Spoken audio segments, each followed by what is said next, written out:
Hey gang, me and you know who, Mr. Ranger Danger, taking in all sorts of stimuli, distraction, curiosities.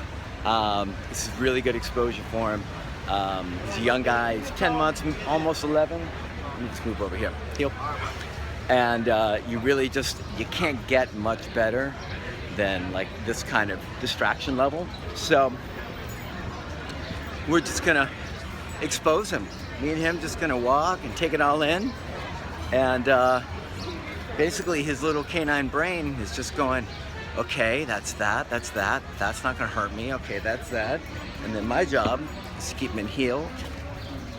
If he does get worried about something, help him be not worried. I'll correct him actually if he starts to get overly alert, overly concerned. Heel. Speeding up, right? So speeding up is always a good example I share with a lot of folks that a dog's becoming anxious, disconnected from you. So that's why I like to keep the leash short, so I always know, that's how I knew he was starting to get into a weird space, right? So he's speeding up. I just sped up here. He's speeding up because he's anxious, so he's less focused on me and his heel position. What I'm gonna do is I'm gonna have him focus way more on me and the heel position and far less on all this stuff going on that's making him concerned. What will eventually happen is he'll think more about heel and doing the work than he will all this stuff. And then pretty soon, all this stuff, it won't matter so much. All this stuff will just be stuff going on.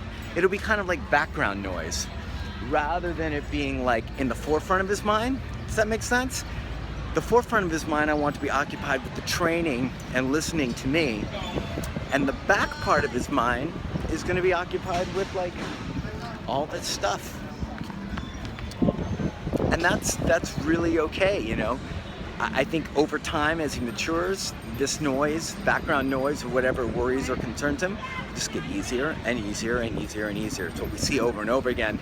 Dogs that are exposed have enough time to really take it all in. I mean, like, you just don't see that every day, right? Look at him.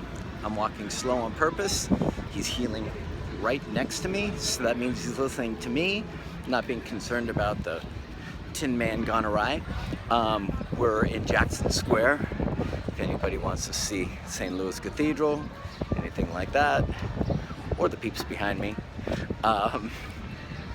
Walking slow is a great way to really challenge, right? I'm like crawling compared to everybody else.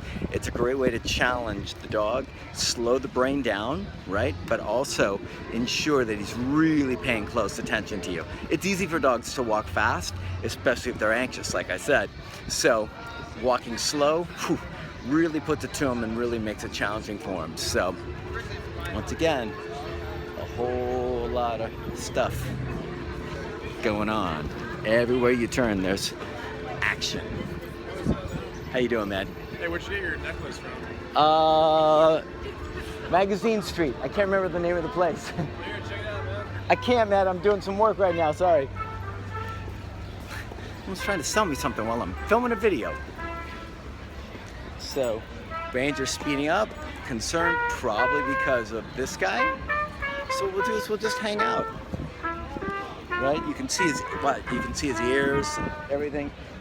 He's just trying to take it all in. He doesn't really know what to make of it. I don't think he's seen a whole lot of trumpet players in his life. So here we go. Ranger, meet trumpet player. Trumpet player, meet Ranger. But look, better. Even in a few moments, better. Which really bodes well for him that he's kind of moving through it pretty quick. A really anxious, really nervy, really jumpy dog with really bad nerves, wouldn't move through the processing portion of this as quickly. So this is really good stuff to see for me, for Ranger, and for his folks, that all this new novel stimuli that's really a lot, if he was really a concerned, freaked out guy, like nerve-wise, he'd be jumping and bumping and it wouldn't matter. But like, see, thanks. 10 and a half, yeah.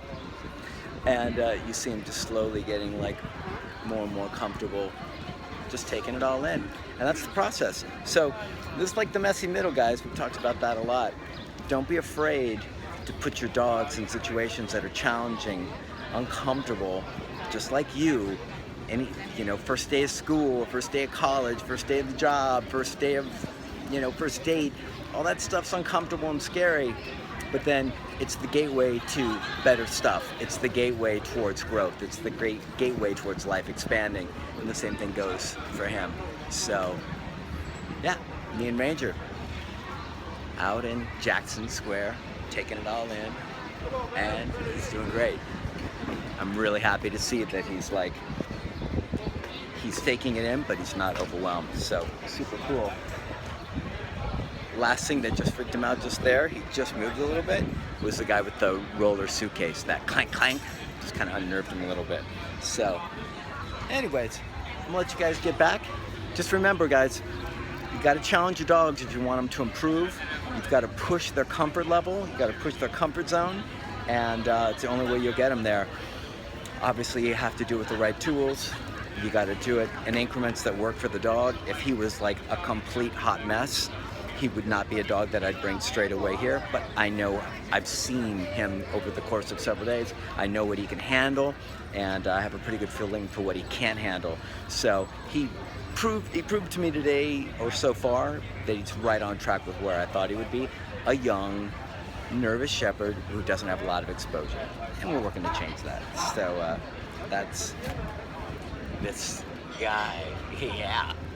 Anyways, push the comfort zone, guys. Push it, and make sure when you do, don't allow the dog to just wander around. That ain't socialization. That ain't moving them out of the comfort zone. That ain't improving any of their mental state. If you let them zigzag on the leash and freak out and wander and go bananas or stare and load, you have to keep them in position, keep them thinking about the training, keep them thinking about you, and keep their mindset in the best space you possibly can. All right? Show them the good dog.